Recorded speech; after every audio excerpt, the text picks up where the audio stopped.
regulatory, we have some barrier for this kind of natural product, and the registration, it's one, for example. So we have to decide with our team if we registration our product like biostimulant, like biopesticide, or plant protection product. As you know, onion extract, it's registered like a basic substance in the Europe. So one idea is to open the possibility to increase the application of this basic substance.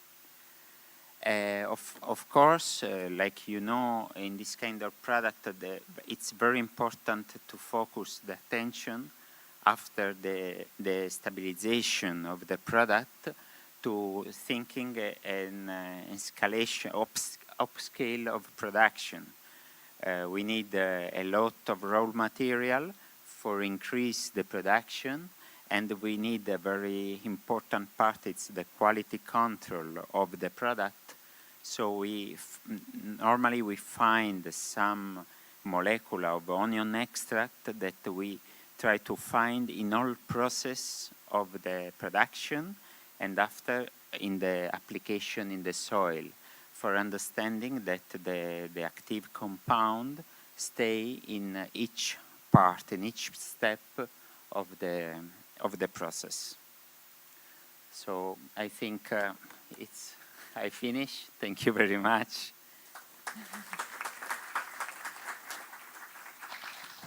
Next up then is Robin for Globachem.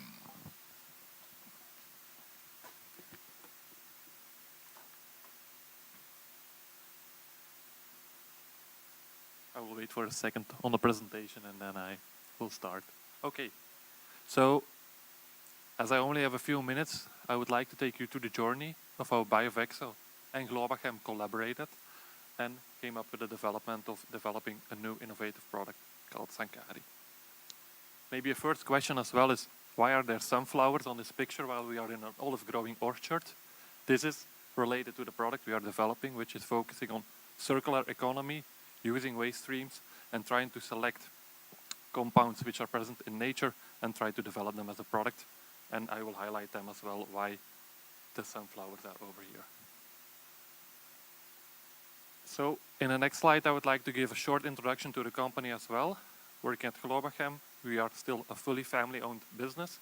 We have our headquarters in Belgium, but at the moment we have offices scattered throughout the world. We have an office in Brazil, we have one in China, and we have one in UK as well. What do we try to do? We are founded in 2000, so this means that at the moment we have our 25th year-old anniversary, and we are developing crop protection products to satisfy the needs of the growers and to support them with new innovative products.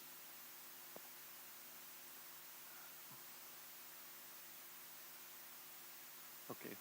We have as well always one key message within Globachem. We try to do the following: biological if possible, chemistry if necessary. Because we almost can trace everything back to chemistry. Everything is consistent of molecules, is traced back to molecules. The fact is just whether are they toxic, how toxic are they, and can we apply them as a crop protection product. So we try to take this message everywhere, and with this message as well, we try to support the growers with biological solutions, bioprotection, but in the end, we always want to secure as well for the grower in the end that they still have a last solution, which can be chemical solution to really be sure that we can prevent and protect their yield. Now, how did we collaborate with the BIOVEXO and Globachem? In the past, we already had a development. We were focusing on a product called Sankari, and with the project, we were able to work on the support of the product development in olives to control the Xylella as well, but contribute to be sure that we can launch a product which is considered safe for beneficial insects, but as well for honeybees. What was as well happening in BIOVEXO, we have a network of experts over here. These experts supported us with the development, with bringing it into contact and doing these field trials for the product, which in the end is as well a very valuable network for future problems, for future solutions, which is now established as well. I will give you a short update to what have we developed, what has been developed as well, Sankari, which is the brand name of our product, and as well on what our purpose is and on which we can offer to the growers in the future as well. So we have Sankari, which is considered of non-anoic acid. It's an EC formulation. Okay, we call it over here non-anoic acid. Others know this as background as well as pelargonic acid. That is the background of the product, but we prefer using the term non-anoic acid, and we have developed this really with the use of an insecticide. What are we doing on this? We are investing heavily as Globachem being on the molecule. We have seen that there is a high value on the product, that we can use it as an insecticide. We are doing as well IP and patent protection and focusing on a regulatory framework and trying to register the product across all countries. Coming back, why is this product considered a biocontrol solution? It is because it is traced back and found within sunflowers and oilseed rape. It's coming back from the C18 oleic acid, which is highly present in some sunflower varieties, and we split this into two chains, and one of the chain you get is this non-anoic acid, which we then formulate into our formulation, showcasing potential and high potential effects as an insecticide. What are we doing as well? We see as well we are focusing on registrations. With the support of BIOVEXO and the collaboration, we were able to develop a bioinsecticide, a biocontrol. At the moment, we are as well focusing on other crops. Unfortunately, you can see Italy in the list, but we do not have registration yet over there. This will come somewhere in 2026, and we are as well focusing to offer a solution to the growers. We know as well that this will not be a one fixed solution for all, but will be part of an integrated pest management system, which we want to support as Globachem. Just a take-home message as well, with the collaboration of BIOVEXO, we were able to offer a new solution to the olive growers.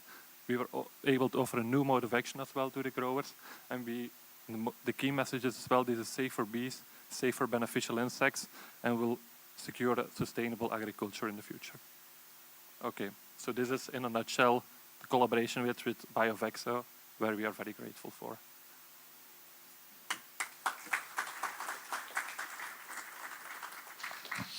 Okay, and next up then, Gregor for SES.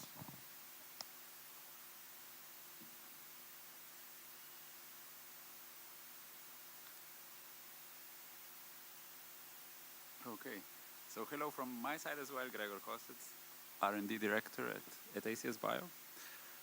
So I'm feeling that many of you are wondering when will the PSJN, formulated PSJN product, become available for the growers. I'll describe briefly our role in the project and when this might really be happening. Yeah. So it all started with a conversation between AIT, Austrian Institute of Technology, and ACS Bios, our company, really a company really focused on innovation and R&D in microbial biotechnology. So AIT had a really interesting microbial strain, the PSJN, and ACS Bio has the expertise to develop and scale up such interesting scientific ideas into real products. And we joined the BIOVEXO consortium.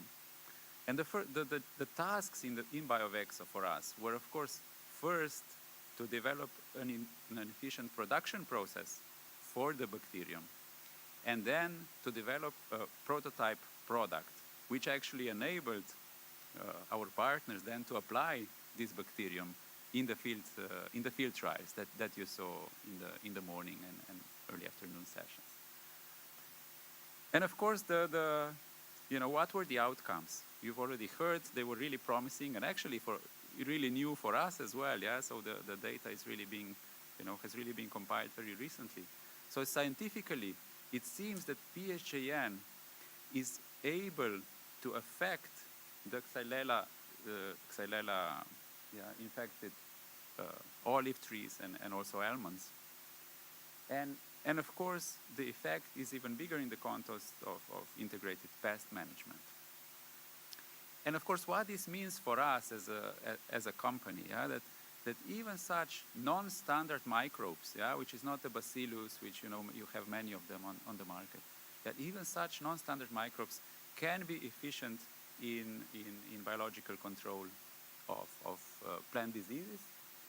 And of course, that it is really important, that our expertise is really important to bring this potential actually first to the trials and then to the growers. So how does it all look from the business perspective? Yeah? We know that of course the Xylella is not the only bacterium affecting the woody perennial crops. Yeah? So there are many other bacterial diseases which have negative effects. So you've heard probably of citrus greening. So there are really many such diseases, and many of them are really big unmet needs in agriculture. So how did it then continue? Yeah, the BIOVEXO, of course, did a very big job in showing that this PHN bacterium it can be effective in fortifying, of course, olive trees in case of Xylella infection. And actually, through transcriptomic studies, a strong biostimulatory effect was also shown. But in parallel to BIOVEXO, so ACS Bio and LIT made an additional investment, so additional trials on different plant diseases to expand the application spectrum. And that's really necessary, because if you have a wider application spectrum, you have a bigger market. With a bigger market come lower costs, and costs are really important for the growers at the point when they start using, or they make a decision to start using the product. And of course, one of these applications actually led to a patent application. So all the results that we have until now form a really nice package. Yeah, it's from the business perspective, it's an asset that we now have to invest in further and bring to the market.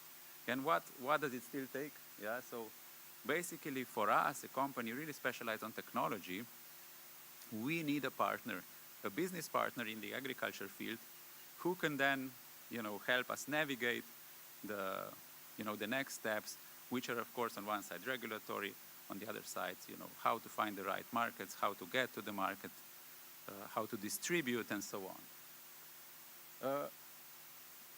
Additional spectrum I already mentioned. It's really needed, and really to touch the the regulatory part. Yeah, so because the product, the bacterium, really has a strong biostimulatory effect. Yeah, it's also effective if you just spray it on healthy trees. Yeah, they will really start growing. Yeah, it will be visibly more vigorous. Yeah, but at the same time, they also help the plants where they're infected by diseases. It's really it's really a question whether it's best to take the biocontrol registration route or the biostimulant registration route. Each of them has advantages, disadvantages. A big difference is, of course, also the time that it takes to bring then the product to the market. And so where are we going?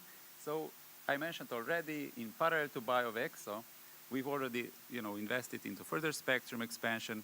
We've established additional collaborations with several academic partners to address different bacterial diseases, and we are of course open for new such collaborations. We have also presented the results, not the BIOVEXO ones, which are really new, but our results from other applications to different ag companies. Several showed interest, but we are still aiming to engage with additional companies to really see the best fit for this partnership. And we are investing in a new bioreactor. So we have currently up to 10,000 liter fermenters. We will be from the next year having the 30 cubic meter fermenters. And all this with the idea to become a really big European hub for fermentative production of such agricultural microbials. Having this production in Europe, in the centrally located, so in Slovenia, will enable us to really bring such non-standard microbes to the growers for different diseases. So we are really looking forward to that. And of course, we realize we'll still have to invest into R&D, do further trials, for example, establish the dose rate, the number of applications. There's a lot of work still waiting for us. Hopefully, we'll continue to collaborate with the BIOVEXO partners. And hopefully we'll bring the product to the market in the next, I would say, 2 to 5 years.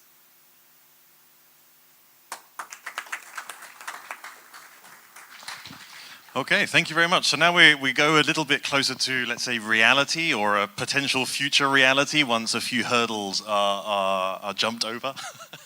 Not in a literal sense, not like I'm jumping, but it is a process.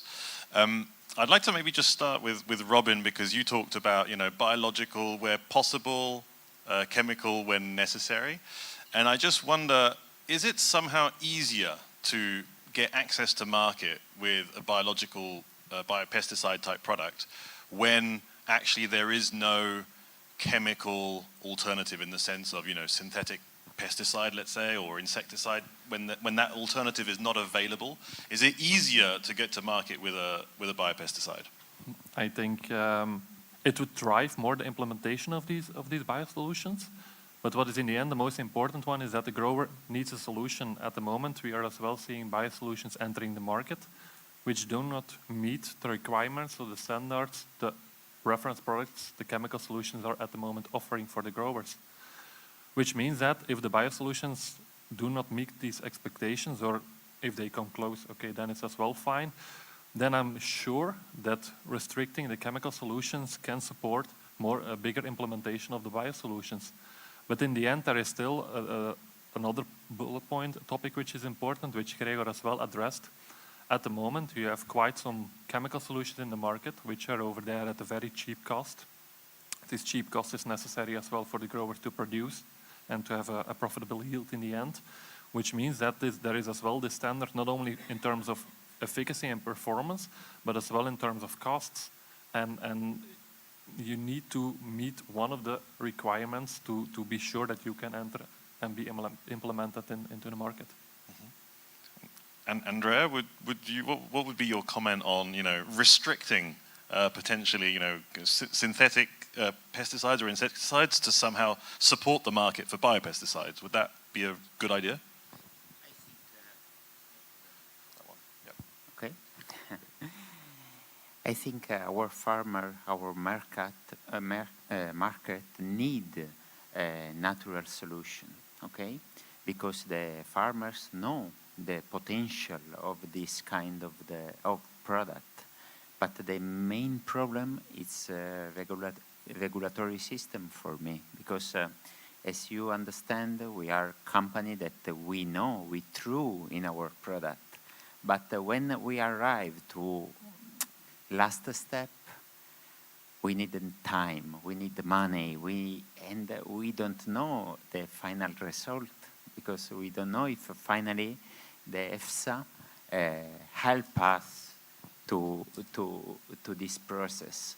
So I think the market need this kind of product, but for us it's very complicated, and the farmer want finally they want that the product work, okay?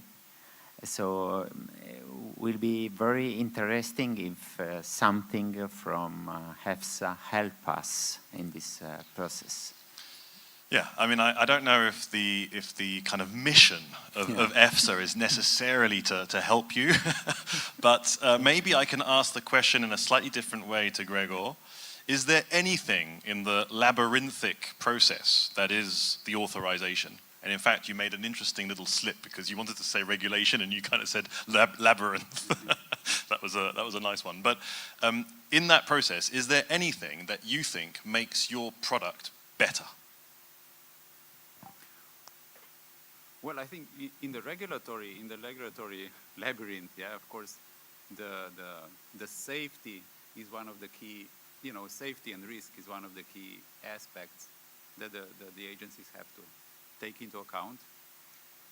And of course, we've known for a long time that it's no longer true that everything that is natural is safe and everything that is maybe synthetic is not. Yeah, of course there are some very nasty things in nature as well.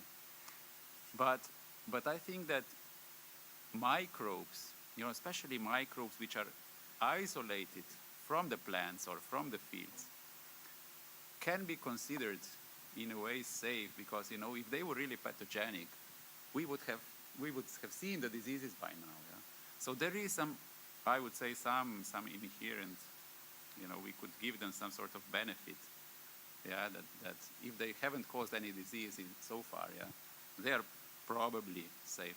But of course, everything has to be compared in a way. Yeah, we wouldn't want to use microbes, which are at the end worse than the chemical products that are on the market today. So could we argue that the regulatory process, although it's a bit long, does somehow give, in the end, if the product is authorized, credit to the product's safety?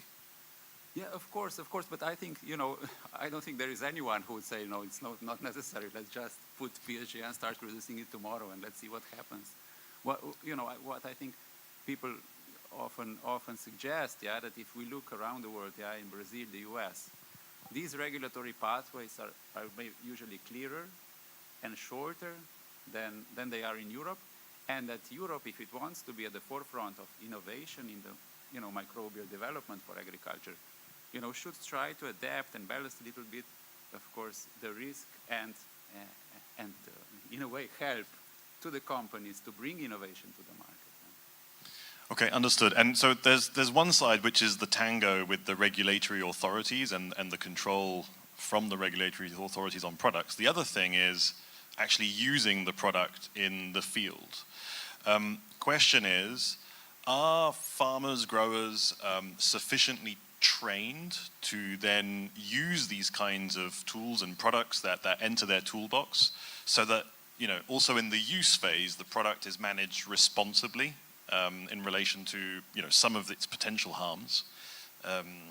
Robin, please. I think this is a mission from the industries. As in the past, it was a little bit more clear on, okay, you would apply a chemical product, it would work all the time, or if there is no resistance developing and so on. But for these biocontrol solutions, you need to educate the growers, you need to involve them as well into these developments. You see as well, as you explained, Andrea, that there is a big need from the growers for biosolutions, so they are requesting as well new solutions. And I think this is just a common task, combining the knowledge of the growers, since they have more knowledge than we as industries have ourselves.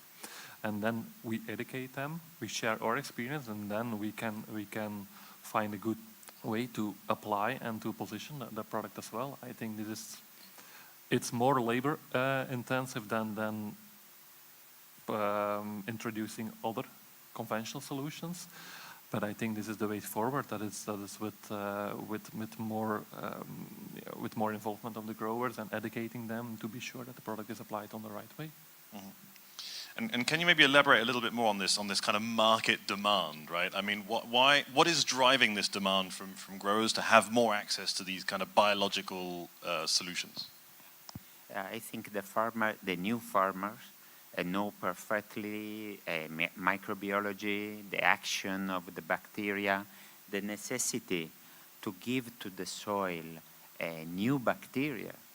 Before, when I studied many years ago in this institute, I remember my teacher then explained me, now don't focus in the production, focus in production, of course, because it's important, but to the environmental, it's important to maintain the biology of the soil, to don't contaminate so much with the chemicals. So I think the new generation of farmers have this knowledge, but finally the economy it's important too. So we assist to different scenarios. For example, if the price of the olive oil is good, the farmers are more interesting to understand, to use natural product. But sorry if I come back to the regulatory, but it's important to have a good product and registered product, because imagine that we have a few category in Europe.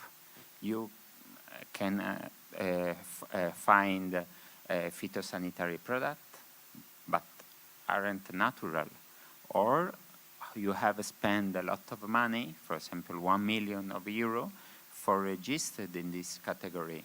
So for medium-sized company like Domka, 1 million euro, it's a very high cost. But for other company, like big chemical company, it's no problem. So we have to, I think it's important that the farmer can choose the product. Okay? Thank you. I get it. And then, so the farmer chooses a product, but when he chooses a product, I mean, he also wants to make sure that that product performs according to a set of criteria. And I would imagine that in this area of biopesticides, what you might find is a product might be interacting a lot more with its environment, or it might have slightly different performances depending on its environment, maybe compared to chemicals that are maybe a bit more controlled in a way, or they have a more sort of, let's say, controlled causal effect, okay? So I would imagine a company in the chemical side can make a claim, and that claim will pretty much work all the time in the same way. Here it's probably a little bit different. So, I mean, do you see a risk as companies that you're going out with products where you want to make a claim, but you might not actually be able to make the same claim as to what you see in a lab compared to what you see in a trial field, compared to what you see when you start going much more large scale? Is that a risk that you see for the business? So clearly, microbes are living organisms. Living organisms are affected by temperature, by humidity, by different natural, parameters much more than the chemicals. And this is why it's really necessary to make comprehensive field trials in different locations, in different years, so that all these variabilities are taken into account. And this is why BIOVEXO is such a valuable consortium and has been such a valuable project. But this doesn't mean, that you cannot make any claims. Clearly there might be a little bit more variability, but with the experience you of course get more knowledge and can be quite confident to give to the farmer the right advice. What is important, and again, coming back to ACS Bio's role, is that these products are developed and produced in a high quality way, so that then the product is reliable, that the ingredients are what they should be, are not so contaminants and so on, and that the production is then done also in a quality controlled way. This hasn't always been the case, and I think that we see our role in making that a standard. So I want to come back to that, but I would like to hear the two others as well on this kind of the reputational aspect of making claims and with this kind of product. Yeah, I would first like to jump in as well on the previous topic from Andrea, talking about the regulatory framework. I fully understand your need for more speed to entry to market, but I have a concern as well on this. If you let's say, lower the requirements, you will see that the market will get flooded with a lot of new products. In the past, this as well happened for biostimulants. You had a lot of snake oils, and now you see as well some kind of resistance from growers to implement these biosolutions into their IPM program. And I have a concern if we raise the standard, if we lower the standards again, that this could happen in the future as well. I think there is a need for biosolutions, yes, but these need to be qualitative biosolutions which can offer a consistent effect to the grower as well. And this consistency is key to be sure that it's implemented every year, and not only, okay, the olive oil grower gets a good price for olive oil this year, he will implement some biosolutions, then the year after the price goes down and then the biosolutions are kicked out. For me, that is not an IPM system, because it's fully depending on what the grower can get for his olive oil. And a program should need to be there every year, depending on pest pressure and situation, which happens throughout the year, of course. But it needs to be part of a program almost every year, and not only when the prices are at the profitable level. And maybe on the claim.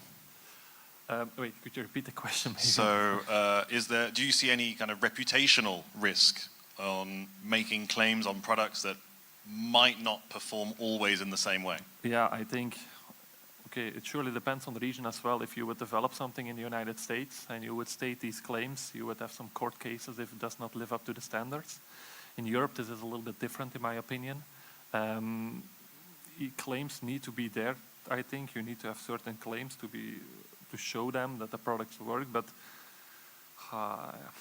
it's a difficult situation as well. How to prove them? How will you defend them? How will the grower defend the claims?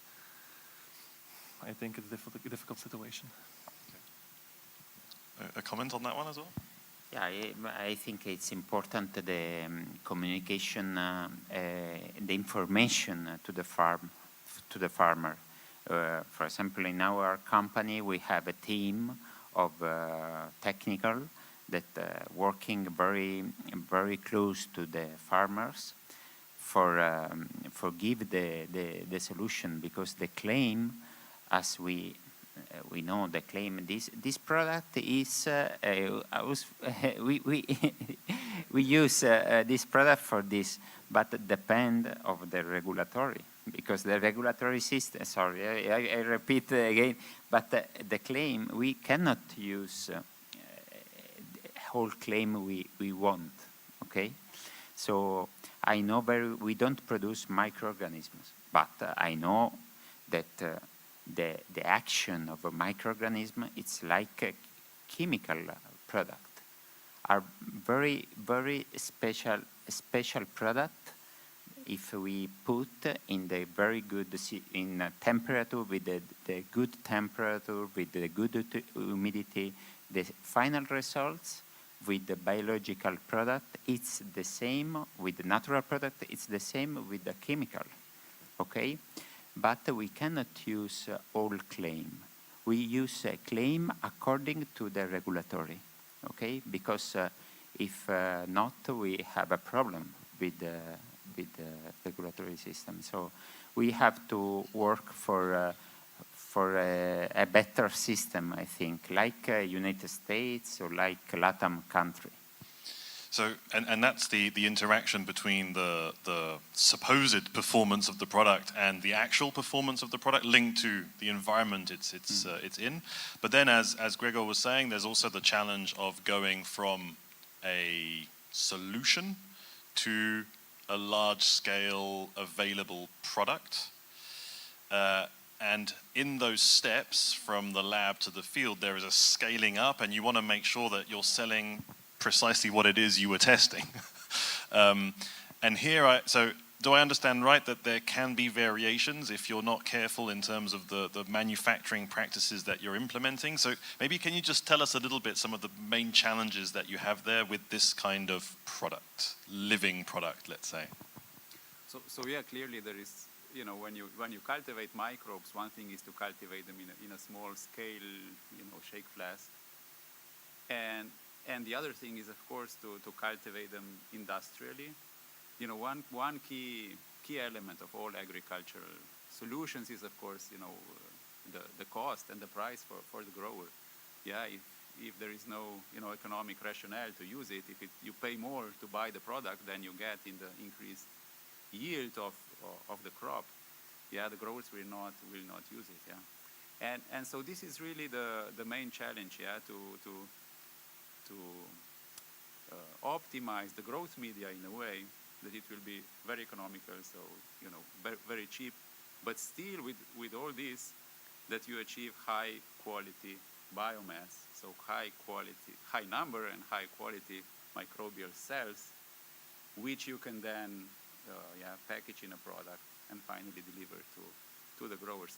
And actually, you know, many products and many efficacious products, you know, failed because this was not possible, or this has not been possible so far, and this is why this BIOVEXO, you know, our participation in the BIOVEXO was actually, you know, a very positive experience for us also, because we managed to do that in this case for the PSJN bacterium. And so, are there already examples then of products that have, you know, achieved that very large scale manufacturing? And what would be, let's say, the best possible case study for such a product? Yeah, so there are I mentioned here that there are several microbial products in the market, and the probably the bacillus products like Bayer Serenade are the classical examples. There are bacillus and bacillus-like microorganisms are specific in a way that they produce very resistant spores. So basically, it's a form of the cell which nature intended, to be there to survive long periods of time. So when you have a big fermenter, you produce that biomass. You stimulate it to go into this spore form, and once you get that, it's much easier then to purify, to store, so that even if the grower leaves it in the trunk of his car for some prolonged time, it will not die. It will still wake up when he actually applies it in the field. So because of this ease of production, these bacillus-like products were the first ones, that were, or one of the first ones, which were brought to the market. But of course, microbial diversity is enormous all around us, in the soil, in the water. Even our own microbiomes. There are so many microbes capable of doing so many interesting things which could be beneficial for us, for the plants, but cannot get to the level of the product because they are just tough to produce. Okay, thank you. Do we have any questions for our panel? Okay, let's start over here because EFSA was mentioned a couple of times, so you get a primer. Yes, I would like to confirm that we have a service to provide advice to small and medium size enterprises on the webpage of EFSA. Clearly, we're not substitute in developing what is required by the regulation, but can give advice how to produce a dossier, what to do. So there is a link for that, so I'm happy to provide. Then I have a general question to the three speakers. We saw excellent field results from this project. Do you intend to keep using this for your products? So now you finish your project BIOVEXO, but you just finished with very good field results. So would you continue to do field studies in the same olive orchard, or you depend completely on the European funding? And then my last question, apologies for the many, is to Gregor. Did you consider expanding the experimentation also to grapes? Because this is a product was found even more effective in grapes in California, US. So now we have yeast disease in some cases in Europe. So maybe that's another area where this would be useful. Okay, so immediate next steps from the project. Robin first. No, we have been investing in the product since 2017. We are now into the market. We as well had a very good collaboration in the BIOVEXO project, and we will continue our developments or investments on this product as well for olives, because we see that it will be part, and it could be part of a nice IPM program for the growers. We are as well focusing now with emergency registrations in Spain and Italy, seeing if we can even come faster into the market just to support the needs of the growers. We have this product in Brazil, so we are investing and developing this product on a global level. Yes. Andrea, immediate next steps following the project? Of course, we continue with the investment, and in the last year we use our garlic and onion extract in other fields too. So we continue with the investment with the European projects, but as you know, we are a company, so we need to increase the sales year for year, and the idea is to grow. So we have to find the best market for our product, okay? Perfect. And Gregor, next steps, but also then the question on grapes. Yeah, so we are in a way in a particular situation because we are a technology company, we are a production company, so we need a partner to commercialize this product with. I think our main task now is to find a partner, and or even to find and I'm really glad that these results will be published soon. I'm counting here on we have Pasquale, Stefano. I think, you know, it will be a great paper. And with that, you know, there will be more people becoming aware of the potential of this product.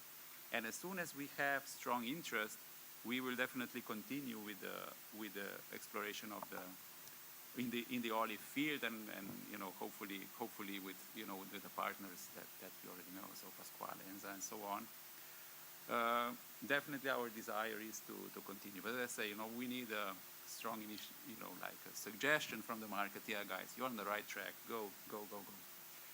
Regarding grapevine, definitely it's a great question. So there is a paper out there from Stephen Lindau that the Xylella infection on of the grapevine, so Pierce's disease, was nicely controlled by this PHAN. So we are in contact, I would say, even collaboration with Stephen Lindau's team, yeah, at UC Berkeley and also UC Davis. So this is one of the areas that we are exploring. But you are right. I mean, it seems that the PSJN and grapevine have some sort of love affair. They really like each other. So the grapevine really starts growing, even if not infected by anything. Yeah, you can see how it boosts the grapevine. So definitely there are other of course diseases of grapevine which we are actively investigating. Whether this boosting effect can also help the growers to control this kind of infection, so that or at least to manage their own cycles. Yeah, even if they eventually had to cut the vineyard, at least they can control this, do that in a more controlled way, and not that the whole vineyard is just destroyed in a couple of years. Okay. Thank you, Pasquale. No, a couple of questions. One is I've heard about market demand of biological products. This is probably a European situation, feelings. What about the rest of the world? So there is a similar market demand of biological products. And the other question, it was anticipated by Giuseppe and also Gregor, is could it be the possibility of, are you probably exploring the possibility to find a similar BIOVEXO project in California? Not only Stephen Lindo, but... Okay, maybe on the California one first, quickly. So well, we of course it's it's 9 hours away, yeah? So it's a far away area. We definitely have to depend there even more than here, but here as well, on the partnerships with people who will become a part of that. Yeah, so we were speaking to several companies potentially interested in treating Pierce's disease. What they told us, several of those, is they are managing this disease in the recent years quite well with insecticides. So there are ongoing discussions. Yeah. So as I say, we need partners, really with a desire to move on towards the market. Yeah. And then if there is such a partner, we can really support them completely with the R&D and technology. So definitely, if there was an opportunity, if there was a Californian BIOVEXO, we would join it. Yeah. Maybe Robin on market demand. Like, is it a European thing? Is it global? I think, yeah, we see in Europe we have a lot of more regulatory restrictions compared to the rest of the world. This is just the case, and this is as well driving the need for other alternative solutions, which are preferable biosolutions. What we as well see is that this need is as well cost-driven. You see, if you go to Asian regions, the need for biosolutions is less over there because they still have older, cheaper chemistry available. But on the other hand, if you go to Brazil, almost 60 million hectares are treated with a biosolution. This can be a biostimulant, seed treatment for soybean, but the biofungicides are as well quite heavily developed over there. So you can see these faster tracks, these regulatory frameworks which go faster in Brazil, cause better implementation of biosolutions into the market. But in Europe, the need and the urgency is higher because we have more restrictions on chemical solutions, but the regulatory pathway is as well longer. So you can see this is really region by region dependent in the United States as well. As Andrea mentioned, it's faster over there as well. You see that implementation of biosolutions is higher over there as well, but it is as well heavily cost driven still at the moment. You have something to add on that one, Andrea? Just very shortly. We export our product in 28 countries. So in countries like Chile, Brazil, Argentina, Colombia, China, Morocco, this kind of country, when, as you know, the agriculture system, it's very strong because export a lot of production. They want just that the products are safe, not residual, and working well. They don't want a eco product or biological product. They don't need this kind of a product because they want a solution of a problem.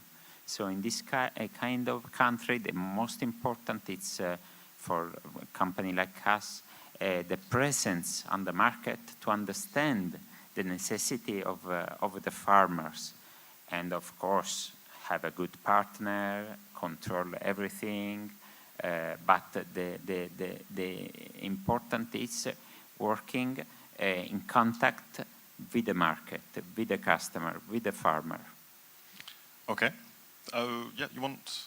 I wanted to make another comment, yeah, comparing Europe to the rest of the world, yeah.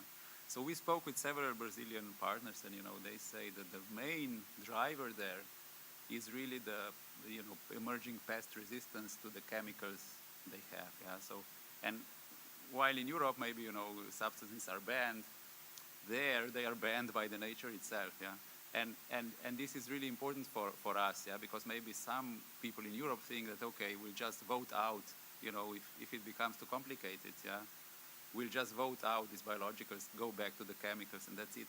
But with the global warming and this high temperature coming to Europe, this resistance will become more and more pressing here as well, and we will need anyway new solutions, and biological solutions will be, I think, an important part of that anyway.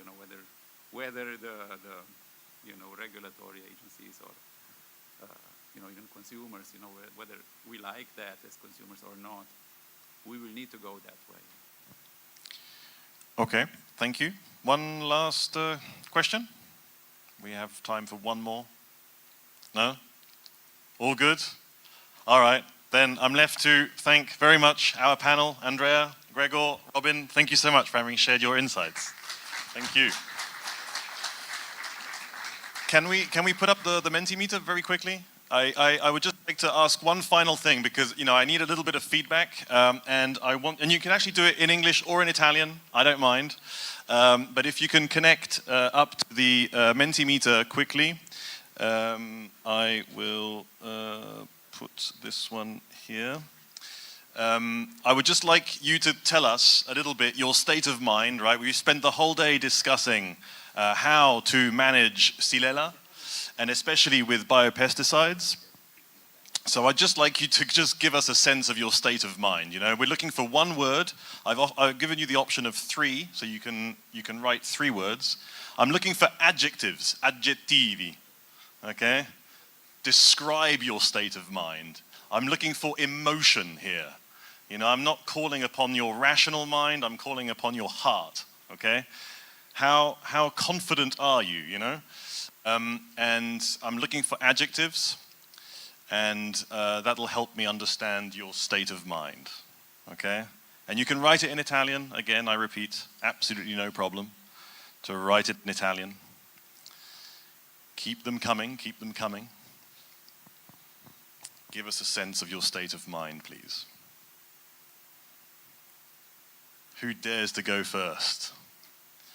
Boom. Here we go. All right. This is going to be really interesting, this combination of English and Italian. I'm looking forward to it. Yeah. Okay.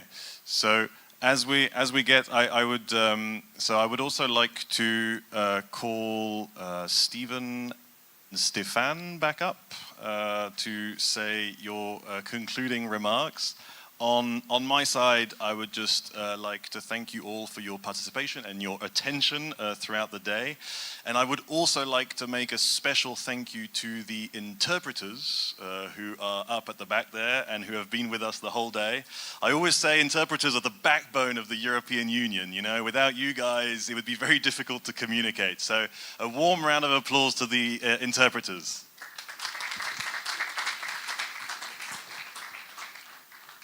So, promising, sustainable, optimistic. That's not bad, you know, that's not bad. That gives us hope for that BIOVEXO will have a future. So please, Stephen and Stefan, please come up on stage and provide your concluding remarks. And maybe a reflection on what you see here appearing on the screen. I've lost Stefan. Oh, here he is. Yeah. Double act. Well, you know, I'm looking at these words here, and after, actually, I'm surprised, to be honest, it's so positive, because, I mean, we know that a lot of work's been done. There's still a lot of work to do. You know? It's never over with this game, and we know that the gates have been changed over time. You know, we've got the climate change behind this whole thing, and it's moving the target, and I fear that the scientific work, the field work, which takes years, and then the regulatory challenge behind it, you know, sometimes you feel like it's got to go faster, but, you know, it just can't. And but everybody's very optimistic here, and I think this is good. This is positive. You know, it's been a great project. We implement these projects I wouldn't say over time. Yeah, that's what we do basically. Yeah. And I've seen a lot of very positive relationships in the project between the partners. So I really want to thank the partners, the companies. Without the companies, this is an innovation project. They invest in the project. They receive, I think, 70% funding plus other costs. They make additional investments. Without these ambitious companies, these projects don't exist. And we won't even get accepted for funding if we don't have adventurous, ambitious companies to join up. So thank you very much to Domke and Assis Bio and Globachem. And of course the academics who relentlessly push and go for more results and data and field work and do it again. And it's not quite right. Do it again. And, you know, that's a challenge. And, you know, without that, it wouldn't happen either, you know. And we see the other projects as well. So there's multiple efforts going on. We're not alone, which helps and is inspiring. And I know Stefan is very dedicated to this and spends a lot of time working with others in other projects all over Europe. And yeah, there's a lot to be done, Stefan, but you know, we try to conclude BIOVEXO as well as we can. We present our results. We also present interpretations of results and also the way forward. Some results will go further forward and some results lead to more research and development. And yeah, so that's what we're here for too, to help you to try to develop new results. We've got, I don't know, a little pimp for next year in Horizon Europe. There's a lot of farm to fork calls out there. We're looking to put some stuff in, and we'll be discussing that, try to get new proposals in, follow up what makes sense, getting more out of data. Our colleague from Brescia, it was quite interesting how they are working with trying to get more out of the data, getting more out of the information. I think that's a really important point for all our projects. We've got so much data and data management. We heard it mentioned so many times today, data. And EFSA needed, well, first the regulatory authorities need the data, EFSA need the data. So getting the data out and managing the data and using the data is certainly a challenge. And of course, we've got lots of new digital tools with AI and everything else coming on, so there's lots of challenges there. Hope that maybe that accelerates things as well. Yeah? But again, thanks to everybody for the project. Let's, you know, it ain't over yet. So I'll give it to Stefan. Thanks. Thanks, Stephen. I remember when we wrote a project proposal before submission with this idea. And finally, 5 years after, we reached them. But still, Xylella is still continuing. So we need to make more effort. Please put your product on the market and also we need more effort on research. With new grants, we should continue in this direction. And between academia, association, we have also farmers associated with us, Azaha, Emerit, and also companies. All together, we can try to find some solution and to develop science with application. And yeah, Xylella is not yet finished, but I would like to thank you, all our partners from BIOVEXO, but also beyond BIOVEXO, everyone trying to tackle Xylella disease. Thank you very much, and I think next year we are back in Paris for the Xylella conference with EFSA. I hope we will get also some new results, but I don't think from BIOVEXO because it's the end of the year, but we will still continue a bit with some companies to provide some results. It's just, project is finished, but it's just a step and we will continue with that. Thank you very much. Special thanks to CNR and CRFSA, our hosting partners here in Bari. So great. Anything else? Yes, I have some words from my side as a project manager from BIOVEXO. Hi. First of all, I would like to thank everyone for being here today. Thank you for the audience, especially for spending some time for the project. And special thank you for all the partners that made, and all the invited guests that made the wonderful event today happen. And thank you for all the contributions. And thank you very much for Jean-Paul for making the host and this event happen. Thank you very much, Jean-Paul. And I would like to ask you for applause for Jean-Paul, please. Yes, and please don't forget to return your badges when you leave. And another question, a request I have from my side, please. I would like to ask all the consortium members to join us at the stage now for a very quick picture for the website, please. So all the consortium members, please join us at the stage. And we have still some stickers for BIOVEXO, if you want. Just ask us.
Ben, I can keep my stickers? I need them. Where is Ben?